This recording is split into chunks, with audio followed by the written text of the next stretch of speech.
नमस्कार. आपण ऐकत आहात काही असं काही तसं. आज आपण ऐकणार आहोत नाह तथा नाना पालकर यांनी लिहिलेल्या इस्रायल छळाकडून बळाकडे ह्या पुस्तकातील काही भाग.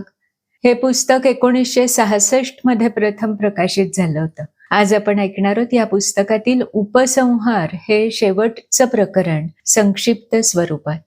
नाना पालकर हे निष्ठावंत संघ स्वयंसेवक होते. काही काळ ते संघाचे पूर्णवेळ प्रचारक राहिलेले होते.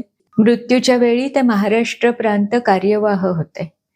ते प्रतिभावंत कवी, साक्षेपी लेखक, प्रभावी वक्ता, संपादक, प्रकाशक असे बहुआयामी प्रतिभेचे धनी होते. त्यांची अनेक पुस्तकं प्रकाशित झालेली आहेत. त्यांनी आपले सर्व गुणवैभव संघाच्या म्हणजेच पर्यायाने राष्ट्राच्या चरणी अर्पण केलेलं होतं. इस्रायल छळाकडून बळाकडे हे पुस्तक त्यांनी लिहिलं तेव्हा इंटरनेटचा उदय झालेला नव्हता. आता जशी आणि जितकी माहिती आपल्याला उपलब्ध असते तशी त्या काळी नसे. अशा परिस्थितीत नानांनी हे पुस्तक लिहिण्याचा संकल्प अतिशय परिश्रमपूर्वक पार पाडला. हे पुस्तक त्या काळात इस्रायल विषयीचा संदर्भ ग्रंथ म्हणून मानलं जातं. मुंबईतील इस्रायली कॉन्सुलेटनीही ह्या ग्रंथाचा सन्मान केला. दुर्दैवाने हा ग्रंथ प्रकाशित होण्यापूर्वीच नानांचं निधन झालं होतं. पण इस्रायल सरकारने इस्रायलमधील एका रस्त्याला नानांचं नाव देऊन नाना पालकरांच्या ह्या कर्तृत्वाचं स्मरण ठेवलंय. उपसंहार या प्रकरणात नानांनी 60 वर्षांपूर्वी नोंदवलेली निरीक्षणं वाचणं आजही औत्सुक्याचं ठरतं. ऐकूया इस्रायल छळाकडून बळाकडे ह्या ग्रंथातील उपसंहार हे शेवटचं प्रकरण संक्षिप्त स्वरूपात. ज्यू लोकांचा आद्यपुरुष अब्राहम ह्याच्यापासून तो आधुनिक इस्रायलचा राष्ट्राध्यक्ष डॉक्टर हाईम वाईझमन पर्यंतच्या 4000 वर्षांच्या प्रदीर्घ परंपरेची कथा आत्तापर्यंत सांगून झाली. ती कथा रक्त आणि अश्रू यांनी थबथबलेली आहे. त्यातही बरचसं रक्त सांडलं आहे अन्यायानी, अज्ञानानी, आणि अश्रूतही आनंदाश्रूंपेक्षा दुःखाश्रूंचंच प्रमाण कितीतरी अधिक आहे. मनुष्यानी स्वतःला सुधारला असल्याचं सुखनैव म्हणावं, पण ही कथा ज्या रक्तानी आणि आसवांनी भिजलेली आहे त्यातील प्रत्येक थेंब थेंब कंठ रवानी ओरडून सांगत आहे, तू वाटेल ते म्हण, पण माणसा तुझ्यातील पशुभाव अजून प्रभावी आहे. अपसमज, वर्णद्वेष, धर्मद्वेष, श्रेष्ठत्वाच्या अवास्तव कल्पना यांच्या आधारावर नंगा नाच घालण्या इतकी ती पशुता तुझ्या भावभावनात मुरून एकजीव होऊन बसलीये. असं असलं तरी इजिप्तमधील असह्य गुलामगिरीपासून चालू झालेली ज्यूंची कथा ही इस्रायल ह्या स्वतंत्र राष्ट्राच्या उदयाने आनंद पर्यवसायी ठरली आहे, हेही काही कमी नाही. पारसिकांचा पर्शिया म्हणजे इराण, बाबिलोनियन लोकांचा इराक इत्यादी मध्य पूर्वेतले देश इस्लामची प्रचंड आक्रमक लाट येताच अल्पावकाशात जागच्या जागी पालटून गेले. पण ग्रीक आणि रोमन यांच्या प्रबळ आघातानेही हतबुद्ध न होता देशोधडीला लागलेल्या ज्यू लोकांनी तेथील परावलंबी अवस्थेतही सांस्कृतिक आणि आजच्या परिभाषेत बोलायचं तर राष्ट्रीय परंपरा टिकवण्याची सुमारे 20 शतके जी अभूतपूर्व चिकाटी दाखवली ती खरोखरच गौरवास्पद होय. आधीच संख्येनी मुठभर नि त्यात देशोदेशी विखुरल्यामुळे अधिकच दुर्बळ बनलेल्या ज्यू वंशांनी ही जी चिकाटी दाखवली ती त्यांच्या प्राचीन द्रष्ट्यांच्या वचनांवरील नितांत श्रद्धेमुळेच. मोहरी एवढा विश्वास असेल तर डोंगराला दूर सर असं म्हणता येईल, आणि तो तसा सरेलही. ह्या त्यांच्याच समाजात उदयास आलेल्या येशू ख्रिस्ताच्या वचनाची सार्थता पटवणारी अशी त्यांची दृढ श्रद्धा होती. त्या श्रद्धेच्या बळावर मातृभूमी असणाऱ्या पॅलेस्टाईनमध्ये प्रवेश करून आणि त्यानंतर सुमारे 60-70 वर्ष अविश्रांत परिश्रम करून त्यांनी जे विलोभनीय आणि घवघवीत यश मिळवलं त्याच्या श्रेयाचे इतरही काही जण वाटेकरी आहेत, हे मात्र विसरून चालणार नाही. तसं इतरांचं सहाय्य न होतं तर इस्रायल मूर्त स्वरूपात आणण्याचा प्रयत्न इतक्या विपरीत परिस्थितीत आणि इतक्या अल्पावधीत फलदायी होणं शक्य झालं नसतं. पॅलेस्टाईनमध्ये बहुसंख्य असणाऱ्या अरबांची निर्बुद्धता आणि तुर्की खलिफाचा अनागोंदी कारभार या 2 गोष्टींनी पुनर्वसाहत करण्यास त्यांना अनुकूलता मिळवून दिली. अरबी देशात 20व्या शतकाच्या पहिल्या 15-20 वर्षातच तेलांच्या खाणींचा शोध लागला आणि तेथील विपुल तेलसाठा असल्याचं पाश्चात्य संशोधक आणि राजकारणी यांना कळून चुकलं. हे नैसर्गिक आणि स्वस्त असणारं इंधन त्यांना सदैव मिळत राहावं या अंतस्थ हेतूने औद्योगिक क्षेत्रात पुढारलेल्या राष्ट्रांना अरबांवर वचक बसवण्यासाठी त्या टापूत पाय ठेवण्यास उपयुक्त ठरणारी एखादी अनुकूल भूमी असावी असं वाटू लागलं.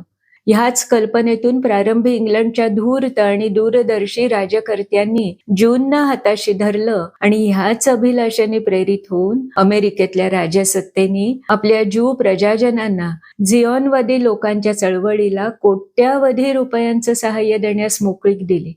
पुढे क्रमाने इंग्लंडने आपल्या प्रेमाचा तराजू जरी अरबांकडेच झुकवला होता तरीही तो परिणामतः ज्यू कार्यकर्त्यांचा निश्चय आणि उत्साह प्रज्वलित करणाराच ठरला हे नाकारता येणार नाही.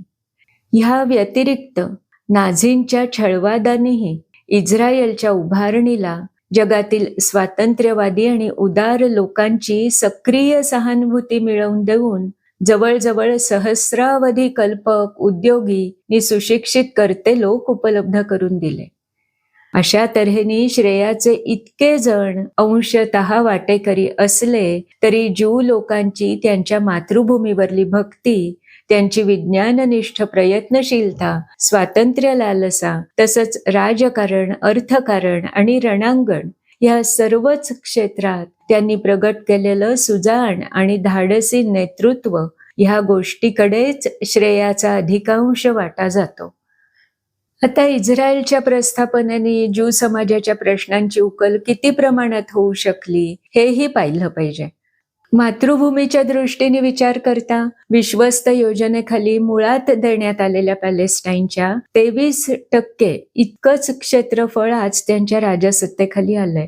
उरलेलं 77% क्षेत्रफळ वास्तविक त्यांना मिळावं अशी बासफोर घोषणा करताना कल्पना होती. पण इंग्रजांच्या राजनीतीने तिच्या स्वभावाप्रमाणे वाकडं वळण घेऊन आणि दिलेल्या वचनाला मुरड घालून जॉर्डन नदीच्या पलीकडचा भाग अरबांना देऊन टाकला. त्यामुळे एवढ्याशा देशातील लहानसाच भूभाग शेवटी त्यांच्या हातात पडला. त्यातही जो भाग मिळाला त्यात जेरुसलेमच्या पुण्यपावन नगरीतली झिऑन टेकडी आणि राजा सालोमननी डेव्हिड यांच्या प्राचीन राजप्रासादाचे नि यहोवाच्या पवित्र मंदिराचे अवशेष हे मात्र 1948च्या संघर्षात त्यांना हस्तगत करता आले नाहीत. त्यामुळे दुसरं देऊळ पाडलं गेल्यापासून त्या भागातील पवित्र भिंतीजवळ उपासना करण्याचा त्यांचा अधिकार ते सध्या तरी गमावून बसले आहेत. विशेषतः जॉर्डन देशाचा त्या गोष्टीस कडवा विरोध आहे. एकूण त्यांचं स्वप्न त्यांच्या हृदयाला अस्वस्थ करण्याइतकं अपुरं राहिलंय. क्षेत्रफळाप्रमाणे जगातल्या सर्व ज्यू समाजाचा प्रश्न सुटण्यातही अपूर्तताच राहिलीय. सध्या इस्रायलमध्ये 25 लक्ष ज्यू सामावले गेले असून ते स्वतंत्र झालेत. पण त्यांच्या ह्या संख्येच्या चौपट ज्यू लोक देशोदेशी अजूनही विखुरलेले. एकट्या अमेरिकेत त्यांची वस्ती 60 लक्ष असून रशिया आणि त्यांचे मांडलिक असणारे देश ह्यात 30 लाखाहून अधिक ज्यू राहतात. अर्जेंटिना, आफ्रिका आणि आशिया खंडातले काही देश ह्यातूनही फुटकळ ज्यू वस्ती टिकून आहे. एवढंच नव्हे तर काही ज्यू लोकांनी पोळलेल्या युरोपातील देशातही मूळ ठिकाणी जाऊन पुन्हा व्यापार आणि उद्योग थाटण्यास कमी केलेलं नाही. या बाहेर राहणाऱ्या ज्यू बांधवांना इस्रायलने राष्ट्रीयत्वाचे पूर्णाधिकार देऊन आत येण्यास पाचारण केलेलं असलं तरी ते निमंत्रण स्वीकारण्यास रशियाच्या छत्राखालील लोकांना अनुमतीच नाही. मात्र पुढे मागे रशियात राजकीय उलथापालथ होऊन तिथल्या ज्यूंना बाहेर पडण्यास संमती अथवा संधी मिळाली तर ते तिचा अवश्य लाभ घेतील. कारण त्यांची तिथली अवस्था ही समाधानकारक असणं संभवनीय दिसत नाही. एकतर धर्मनिष्ठा आणि तीही ज्यू लोकांची धर्मनिष्ठा हिचं रशियातल्या साम्यवादी नि जडवादी राज्यसत्तेला वावडय.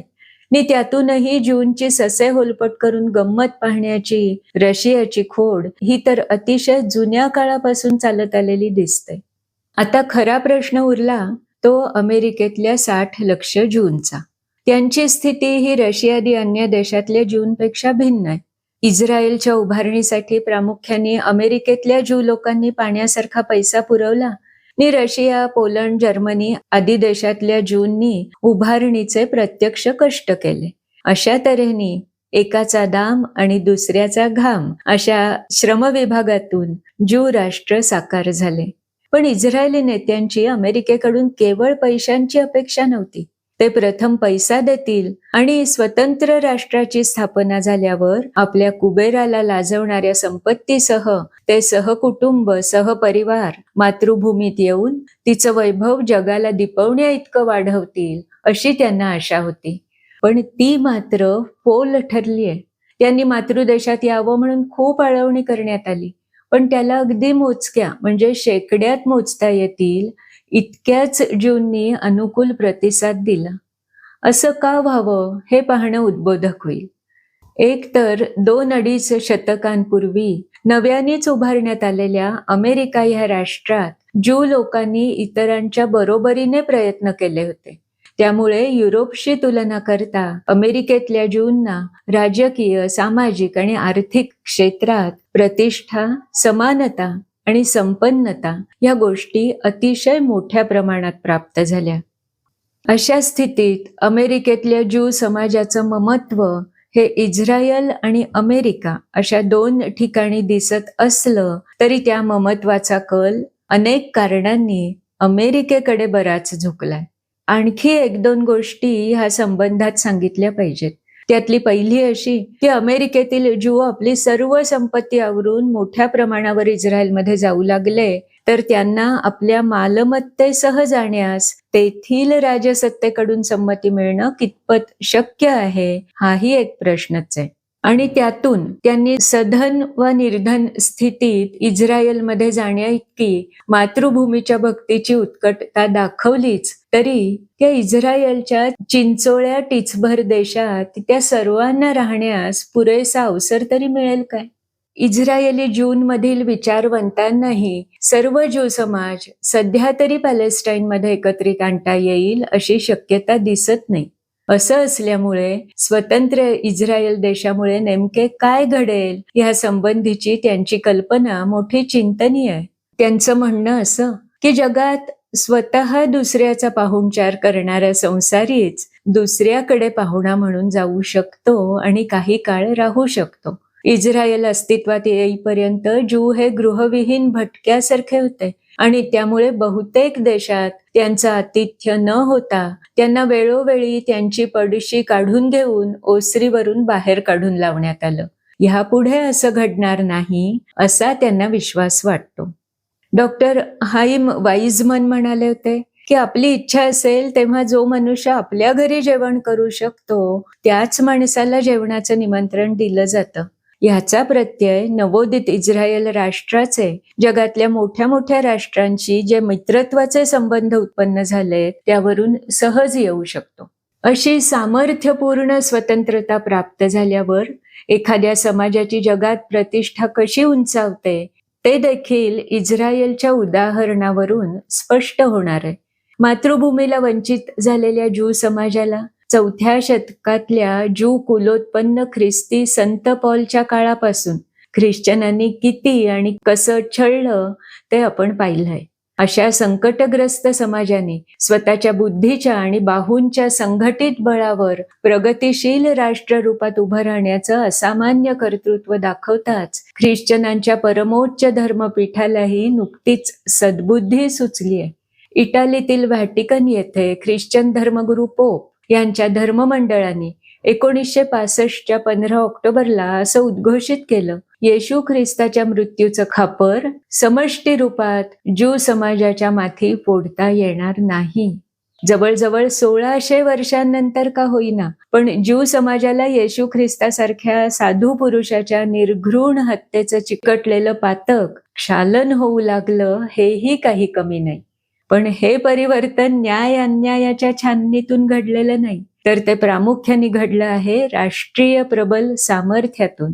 चमत्कारावाचून नमस्कार मिळत नसतो, आणि असा चमत्कार इस्रायलने अनेक क्षेत्रात करून दाखवलेला आहे.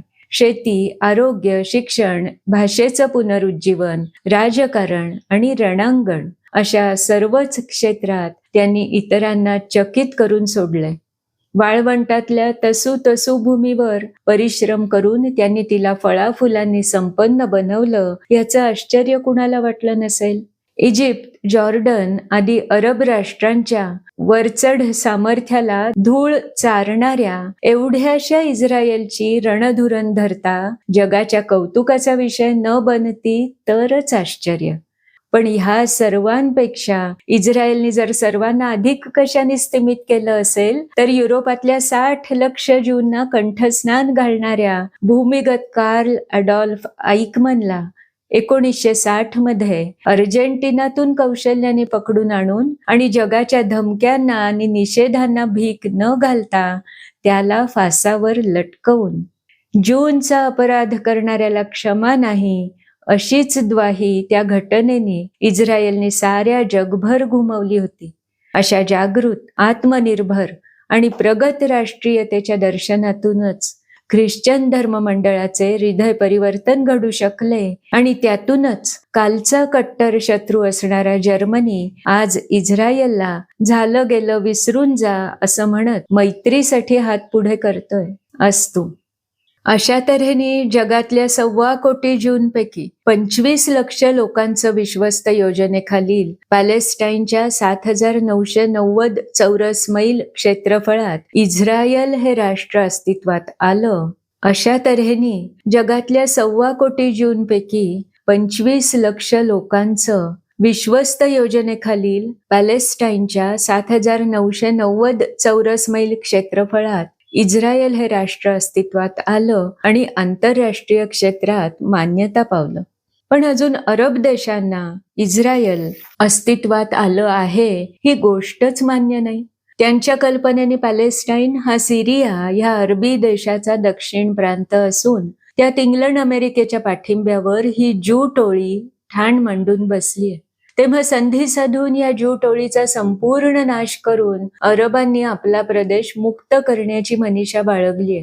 इस्रायलच्या संकटाविषयी बोलताना इजिप्तचा प्रमुख अब्दुल नासेर म्हणतो, मित्रांनो, तो देश म्हणजे शिरावर लटकत असणारा सुरा नसून आमच्या थेट मासातच खुपसला गेलेला सुरा आहे. आजचा पॅलेस्टाईन म्हणजे केवळ आमच्या भूमीच्या अपहरणाची जुनी समस्या राहिली नसून त्यातून आता साम्राज्यवादी नि विस्तारवादी धमकीही डोकावू लागलीय. अशी दृढ धारणा असल्याने अरब राष्ट्रांनी त्याला अजून राजकीय मान्यता दिलेली नसून सर्वच दृष्टीने त्याची पद्धतशीर कोंडी करण्याचा प्रयत्न चालवलाय. त्याच्याशी व्यापार बंद करण्यात आला असून त्याचा इतरांबरोबर चालणारा व्यापारही बंद व्हावा म्हणून सुवेजच्या कालव्यातून इस्रायलची व इस्रायलसाठी जाये करणाऱ्या इतरांची जलयानं जाण्यासही प्रतिबंध करण्यात आला. सिरियाने तर जॉर्डन नदीचा प्रवाह पालटवून तिला आपल्या भागात वळवण्याची आणि ज्यूंना तहानेनं व्याकुळ करून नष्ट करण्याची खटपट चालवली असून त्यावरून त्या दोघात झटापटी होऊ लागल्या. एवढंच नव्हे तर खेळाच्या आंतरराष्ट्रीय स्पर्धात ज्यू खेळाडूंना प्रवेश मिळाल्यास त्यांच्याशी असहकार करण्याचा निर्णय अरब राष्ट्रांनी घोषित केलेला आहे. अरब देशांचं म्हणणं आहे की इस्रायलमध्ये प्रभुत्व गाजवत असलेले हे खरे यहुदी नसून उपरे यहुदी आहेत आणि त्यामुळे पॅलेस्टाईनवर त्यांचा अधिकार संभवत नाही. त्यांचं म्हणणं असं आहे की इस्रायलची स्थापना होताना निर्वासित झालेले अरब हेच पुरातन काळच्या ज्यूंचे खरे वारसदार आहेत. खरे पाहू जाता पॅलेस्टाईनवर अरब आणि तुर्क यांचं राज्य असताना त्या भागात बाहेरून आलेल्या अरबांनी काही शतकं वस्ती केली होती. पण पुढे ऐतिहासिक परंपरेच्या आधारावर आलेल्या ज्यू लोकांनी शक्तियुक्तीचा सुयोग्य वापर करून त्या अरबांना बाजूला सारलं, अशी वस्तुस्थिती सांगावी लागेल. एकंदरीत इस्रायल संबंधी अरब आणि ज्यू यांच्या भूमिकांमध्ये 2 ध्रुवांइतकं अंतर पडलेलं असून इस्रायलला संमती देऊन संयुक्त राष्ट्रसंघाने मानवी अधिकारांची धडधडीत पायमल्ली केलेली आहे, असं अरब नेत्यांनी वारंवार निक्षून सांगितलंय. अशा स्थितीत हा प्रश्न सामोपचाराने मिटू शकेल अशी शक्यता आज तरी दृष्टीपथात येत नाही. आज ना उद्या, पण त्यांच्यामध्ये घनघोर संघर्ष होईल आणि त्या संघर्षात नेमकं काय घडेल हे सांगणं कठीण आहे. कारण दोघांच्याही मागे जगातली प्रबल राष्ट्र उभी आहेत. त्यामुळे त्यांच्यातला द्वेषाग्नी युद्धाच्या वणव्या इतका भडकण्याऐवजी वर्षानुवर्ष धुमसत राहण्याची शक्यता कमी नाही. पण अरब आणि ज्यू यांना जागतिक राजकारणाच्या धकाधकीत 2 हात करण्याची संधी लाभलीच तर इस्रायल नामशेष होण्याची जितकी शक्यता आहे, त्याहून इस्रायलच्या 3 बाजूंना चिकटून असणाऱ्या लेबनॉन, सिरिया, जॉर्डन आणि इजिप्त यांच्याच अस्ताव्यस्त पसरलेल्या प्रदेशाचा जमेल तेवढा लचका धैर्याने आणि पराक्रमाने इस्रायलकडून तोडला जाण्याची शक्यता निसंशय अधिक आहे. या ठिकाणी एका गोष्टी संबंधी विचार होणं आवश्यक आहे. एकच भूमी जेव्हा 2 भिन्न संस्कृतींचे आणि धर्मांचे लोक अटीतटीवर येऊन आमचीच आहे असं सांगू लागतात, तेव्हा त्यातून युक्तायुक्त ठरवण्याचा मार्ग कोणता? या संबंधात आजवर सर्वात अधिक हाताळला गेलेला मार्ग हा युक्तिवादाचा नसून शक्तिवादाचा असल्याचं दिसून येतं. बळी तो कानपिळी हाच न्याय जगात अजून तरी प्रचलित आहे. ह्या न्यायानेच ज्यू लोकांना पॅलेस्टाईनमधून घरेदारे आणि देवळे रावळे सोडून रोमन लोकांनी पळावयास लावलं आणि त्यानंतरच्या 1600-1700 वर्षात मामेलुक अबर, क्रुसेडर्स आणि तुर्क एकामागून एक त्या भूमीत सैन्य बळावर प्रवेश करून पहिल्या राजसत्तेला खो देण्याची परंपरा चालवली. एकूण ग्रीक, रोमन आणि त्यानंतरचे वरील राज्यकर्ते त्या देशात राहिले आणि त्यांनी आपल्या संस्कृतीचा ठसा तिथल्या जीवनावर उमटवण्याचा प्रयत्न केला. ह्या काळात बहुतेक ज्यू जगभर पांगलेले होते आणि जे पॅलेस्टाईनमध्ये तग धरून होते त्यांचे अस्तित्व राज्यकर्त्यांना जाणवण्या इतके प्रभावी नव्हते. अशा स्थितीत शेवटचे तुर्की मुसलमान राज्यकर्ते असताना त्यांच्याच इस्लाम धर्माच्या असणाऱ्या अरबांनी पॅलेस्टाईनमध्ये अधिक संख्येत प्रवेश केला. पण हे तुर्की साम्राज्य पूर्ण 4 शतकं चालू असूनही अरबांनी कधी त्यांची सत्ता जुगारण्यासाठी म्हणण्यासारखा प्रयत्न केला नाही. भटक्या आणि मागासलेल्या स्थितीत तुर्कांच्या ताटाखालील मांजरं बनून अरब राहत होते. ही त्यांची अवस्था त्यांना या भूमीविषयी विशेष आपलेपणा वाटत नव्हता याचीच साक्ष पटवते. नाहीतर आपण त्या भूमीचे सुपुत्र आहोत आणि म्हणून तिच्या अभिवृद्धीसाठी प्रयत्न केला पाहिजे असं त्यांना अवश्य वाटलं असतं. थोडक्यात वरील राज्यकर्त्यांपैकी कोणीही राष्ट्ररूपात त्या भूमीत असताना प्रगत होऊ शकला नाही. उलट ज्यू लोकांची काही शतकं चाललेली राजसत्ता नष्ट झाल्यावर जेव्हा त्यांना देशांतर करण्याचा दुःखद प्रसंग आला तेव्हा त्यांच्या मनाची तगमग होऊन त्या भूमीविषयीची ओढ सदैव टिकूनच राहिली. ह्याचाच अर्थ असा की त्यांचं त्या पवित्र भूमीतील प्रत्येक रजक कणाशी एक अतूट नातं उत्पन्न झालं होतं. ह्याच दिव्य नात्याला आजच्या परिभाषेत राष्ट्रीयत्व अशी प्रतिष्ठित संज्ञा प्राप्त झालेली आहे. नेमकं हेच राष्ट्रीयत्व ज्यूंना तो देश सोडावा लागण्यापूर्वीच त्यांच्यात उत्पन्न झालं होतं आणि त्याच राष्ट्रीयत्वाच्या विलक्षण ओढीनं ते असंख्य आपत्तींना तोंड देत देत पुन्हा त्या भूमीत येऊन स्थिरावले. खरोखर उत्कट देशभक्ती हीच राष्ट्रीयत्वाची अमोघ शक्ती होय. नुसत्या संख्याबळावर वा अनेक वर्ष केलेल्या वास्तव्याच्या आधारावर राष्ट्रीयत्व सिद्ध होत नसतं. विशिष्ट भूमीविषयीच्या आत्यंतिक प्रेमातून जेव्हा एखादा समाज आपलं भवितव्य ऐश्वर्य संपन्न आणि सुखपूर्ण घडवण्यासाठी त्या भूमीत शतकानुशतक उभा राहतो आणि आपल्या आकांक्षांना मूर्त रूप देण्यातच त्याला आपल्या जीवनाची सार्थकता वाटू लागते, तेव्हा कोठे तो समाज त्या भूमीत राष्ट्रीयत्वाचा अधिकारी बनतो. तो अधिकार पॅलेस्टाईनच्या वैराण प्रदेशाचा ओसाडपणा आपल्या शेकडो वर्षांच्या अस्तित्वाने वाढवणाऱ्या अरबांना कधीच मिळवता आला नाही. जी कुटुंबाला आपल्या घराची ओढ असते, तीच ओढ जेव्हा एखाद्या देशाविषयी एखाद्या समाजाला वाटू लागते, तेव्हाच राष्ट्रीयत्वाचा उदय झाला असे म्हणता येईल. असा एकदा एखाद्या समाजात विशिष्ट भूमीविषयी राष्ट्रीयतेचा म्हणजेच दिव्य आत्मीयतेचा भाव निर्माण झाल्यावर जर स्वार्थी परक्या आक्रमकांनी आपल्या बाहुबलावर त्या भूमीचं अपहरण केलं तर ते तेथील राष्ट्रीय ठरू शकत नाहीत आणि मूळच्या समाजाचं राष्ट्रीयतेचं तेथे जडलेलं नातंही त्यामुळे नष्ट होत नाही. जोपर्यंत त्या भूमीविषयी आणि त्या भूमीत जोपासलेल्या विशिष्ट परंपरेविषयी ओढ टिकून आहे, तोवर त्या समाजाचा राष्ट्रीयत्वाचा अधिकार टिकून राहतो आणि नेमक्या त्याच राष्ट्रीयत्वाच्या परंपरागत अधिकारावर मातृभूमीतून हिसडून बाहेर फेकले गेलेले ज्यू लोक सुमारे 2 सहस्र वर्षांनी जेरुसलेमवर आपल्या स्वातंत्र्याचा ध्वज फडकावून उभे राहत असतात. पूर्ण 60 पिढ्या भूमीविषयीची त्यांची टिकून राहिलेली भक्ती हीच त्यांच्या उत्थानाला प्रेरक ठरलेली शक्ती होती आणि त्या शक्तीनेच त्या भूमीच्या तसूवर घर्मबिंदू गाळून अवघ्या 50-75 वर्षात त्यांनी वाळवंटाची स्वर्गभूमी बनवून दाखवली. त्यांच्या धर्मग्रंथांनी आजवर समाज सन्मुखतेची त्यांना संथा दिली आणि त्यांनी केवळ बासनातील पोथ्यातच ती संथा राहू न देता आपल्या प्रत्यक्ष जीवनात अवतरवून दाखवली. त्यांच्या धर्माने समाजोन्मुख राहण्याचा आदेश देताना माणसाने भिंतीकडे तोंड करून न मरता लोकांकडे दृष्टी ठेवून मरणं हे शुभंकर असल्याचं सांगितलंय. खरोखरच समाजाच्या हिताकडे दृष्टी ठेवून ते जगले आणि त्याचसाठी त्यांच्यातल्या अनेक तरुणांनी रक्ताचं पाणी करून भूमीसाठी अपरंपार कष्ट केले आणि तिच्या रक्षणासाठी झुंजता देहही ठेवले.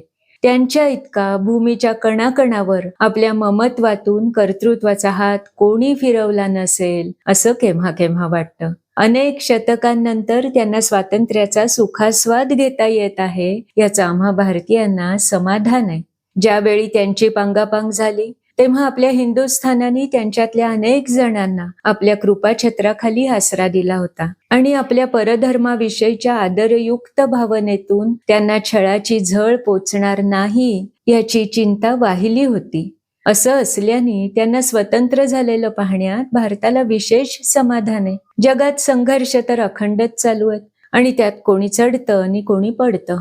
आपणही अशा चढ उतारांची अनेक आवर्तनं अनुभवली आहेत. या प्रकरणाच्या शेवटी नाना म्हणतात, उत्कट देशभक्तीने प्रेरित होऊन उठणं आणि आपल्या समाजातील सर्व कर्त्या लोकांना उठवणं हेच यापुढे आपलं जीवित कार्य झालं पाहिजे. त्यासाठी निद्रिस्त समाजाच्या घराची आणि मनाची बंद दारं ठोठावण्यासाठी अनेकांनी बद्धपरिकर होण्याची आवश्यकता आहे. जेव्हा आपल्या सर्वांच्या प्रयत्नातून जागृत होऊन हा विशाल भारत पराक्रमासाठी उभा राहील, तेव्हा जगातल्या इस्रायल सारख्या राष्ट्रांच्या करुण कथा भविष्य काळात ऐकाव्याच लागणार नाहीत. जगातल्या साऱ्या पददलितांना आणि दुःखितांना आधार देण्यासाठी भारताने प्रबल होऊन उठावं हीच तर आजच्या काळाची एकमेव अपेक्षा आहे.